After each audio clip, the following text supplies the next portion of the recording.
ജനപ്രിയ റിയാലിറ്റി ഷോയായ Bigg Boss തമിഴിന്റെ 8ാം സീസൺ അവതാരകനായി നടൻ വിജയ് സേതുപതി.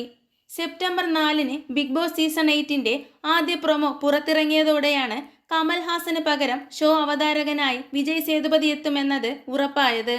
ഷോ അവതരിപ്പിക്കാൻ വിജയ് സേതുപതി തയ്യാറെടുക്കുന്ന തരത്തിലാണ് പ്രൊമോ കാണിക്കുന്നത്. എന്നാൽ സംഭാഷണങ്ങളില്ല. മുൻപ് ബിഗ് ബോസ് തമിഴിന്റെ 7 സീസണുകളിലെ അവതാരകനായ ഉലകനായകൻ കമൽഹാസനിൽ നിന്നാണ് വിജയ് സേതുപതി ഈ ചുമതല ഏറ്റെടുക്കുന്നത്. വിജയ് സേതുപതിയുടെ ബിഗ് ബോസിലെ വരവിലേക്ക് ആവേശത്തിലായ ആരാധകർ താരത്തിന് ആശംസകൾ നേരുന്നുണ്ട്. ഒടുവിൽ നല്ല ഡ്രസ്സിംഗ് സെൻസുള്ള ഒരാൾ അവതാരകനായി എത്തിയെന്നാണ് ഒരു കമന്റ്. സിനിമാ തിരക്കുകൾ കാരണമാണ് ബിഗ് ബോസ് അവതാരക സ്ഥാനത്ത് നിന്നും കമൽഹാസൻ മാറിയത്. നേരത്തെയും റിയാലിറ്റി ഷോ ഹോസ്റ്റ് ചെയ്ത് പരിചയമുള്ള വ്യക്തിയാണ് വിജയ് സേതുപതി. മാസ്റ്റർ ഷെഫ് തമിഴിന്റെ അവതാരകനായിരുന്നു അദ്ദേഹം. ഈ ഷോ സോണി ലിവിൽ ലഭ്യമാണ്.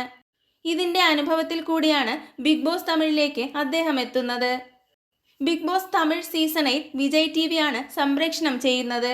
ഡിസ്നി പ്ലസ് ഹോട്ട്സ്റ്റാറിൽ ഷോ സ്ട്രീം ചെയ്യും. അതിന്റെ ഗ്രാൻഡ് പ്രീമിയറിന്റെ തീയതി ഇതുവരെ പ്രഖ്യാപിച്ചിട്ടില്ല.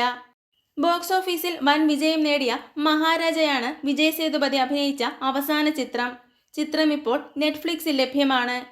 2024-ൽ നെറ്റ്ഫ്ലിക്സിൽ ഏറ്റവും കൂടുതൽ പേർ കണ്ട ഇന്ത്യൻ ചലച്ചിത്രം എന്ന റെക്കോർഡും മഹാരാജ നേടിയിട്ടുണ്ട്. ഇതുപോലുള്ള ബിഗ് ബോസ് വിശേഷങ്ങൾക്കായി ചാനൽ മറക്കാതെ സബ്സ്ക്രൈബ് ചെയ്യുക.